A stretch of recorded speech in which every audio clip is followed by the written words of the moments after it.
Nga, piso burger. Complain ako dito. Okay. Complain ako. Piso na ba?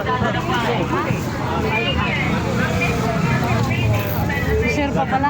Ay, sige, okay lang. Saan kayo nagtatrabaho? Nalaw tayo yung lumabas ngayon. Hindi, wala naman kami. Kasi magdatoy ka tayo. Dito no?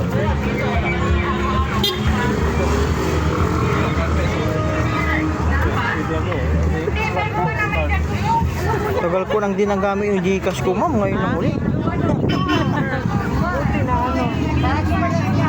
Buti nga yung password ko, nilagay ko lang doon sa number ko mismo. Hindi ko na nag-iisip ng kung ano. Hindi mag-i-scan ka ulit o